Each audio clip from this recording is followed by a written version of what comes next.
the plan going into picks and bans and maybe keeping you guys safe from going into another long-winded game that you lost versus SK last time around. Yeah, well, we had a couple of different plans revolving around their bans. And, well, Yasu was one of the plans, and he got banned out pretty fast. So we resorted to one of the other plans, which resulted in poke, mainly. All right. Yesterday you played versus Lulu. Today you played versus Lulu. You're probably the best guy to ask. How is it laning against her? What do you think is strong about her or weak about her? The problem with Lulu in the lane is she's really good at bullying you. She can, if she ever lands the E on you, you're almost guaranteed to get hit by the Q. I mean, since it shoots from the fairy. How come you were able to win against her this time around when it comes to the laning phase? Was it the champion pick as opposed to going with the Kayle yesterday, or was it the player? Thing is, yesterday I was winning the lane first by a misplay, especially by misjudging his runes. I got killed because he actually runs cooldown reduction, which allows you to throw 2 Qs from 1 E. And Yeezus didn't run with this. All right. The game itself, though, you guys got quite a good lead. You got the Baron, you pushed down, got 2 inhibs, and then everything kind of slowed down. What exactly happened? Well, we really wanted to break our losing spree, so we didn't want to throw the game. We wanted to keep safe, just end it in any time we could.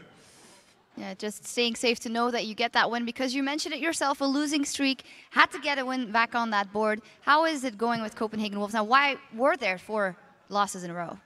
Well, I think the losing spree started with us misplaying. We underestimated the enemies, and we did some stupid plays that got it started. And then we had a game against Fnatic. We played pretty well in that game, but Fnatic is a really strong enemy. And also the Gambit yesterday, I don't think we misplayed too hard. It was mainly Gambit being really, really strong. And how is the mood on the team? Because you come from Challenger Series, or the Challenger scene, where you won everything. You come into the LCS, and now you start losing in some games. You know, how are you guys keeping up with that? Well, of course you get a bit demoralized when you start losing. We did keep a good head, though. We focus on our mistakes, what we're doing wrong, what we should improve on, and just making sure that we step up our game. Don't take the losses too hard. How has the experience been for you personally in that mid lane, coming from the Challenger scene and doing so on? Then here, you're up against the best mid laners in Europe again. You've been up against them actually a bit last year as well. Well, I have been screaming them as well, so I got an idea what they do as well. But I mean, of course, it's a huge difference from being able to win almost every matchup to playing even with some, getting behind some, and winning maybe a couple. All right. What is your goal? I mean, when you went into the season, you qualified for the LCS. What was the goal there? And what is your goal now that you have seen the competition, you played some games? Is it the same one as before? Well, I guess the goal is always to win it. I mean, if we can get #1, that would be great. However, I don't think that's a very realistic goal. So we're going for top 4, I guess. We still think it's doable, even though we're on a bit behind now. Every team, of course, can come back. There are some tough teams out there in the league, and 2 of those are Super Hot Crew and Gambit. They'll be facing each other up next. Who do you guys think will take this one? I mean, Gambit is the favorite, but we are in Europe, and the teams right here, they're beating each other left and right, so it's kind of scary for me to predict it, but I'll give it to Gambit. I'll give it to Gambit as well, especially judging of how well they played recently. I really think they will win. 2-0 for you guys, and now we're going to see what you guys had to say on Twitter. Of course, today we asked you, which European LCS player do you feel is the most underrated and why?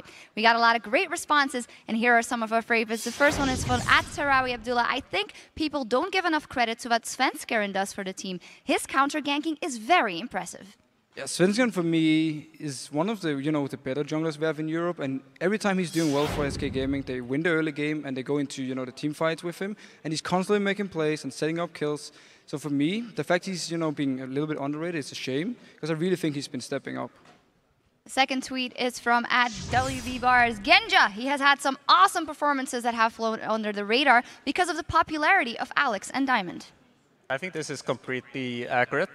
Genya is really good at positioning. He has a lot of games where he's doing so much damage, but you can't notice because of Alex carrying really early on or Diamond setting up the ganks and everything. Yeah, of course, we're seeing him in action in just a minute. And the third tweet is from @SilarLol. The most underrated player is Kerp. For someone who has recently swapped roles, he makes it look like he's been there forever.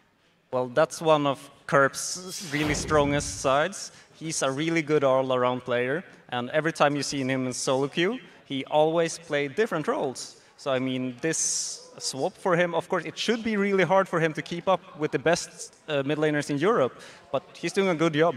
Yeah, very impressive from him. We always love hearing from you guys, of course, so keep the discussion alive throughout the day. You can find us at LOL Esports, and be sure to include the hashtag LCS. So while you key in your 140 characters, let's send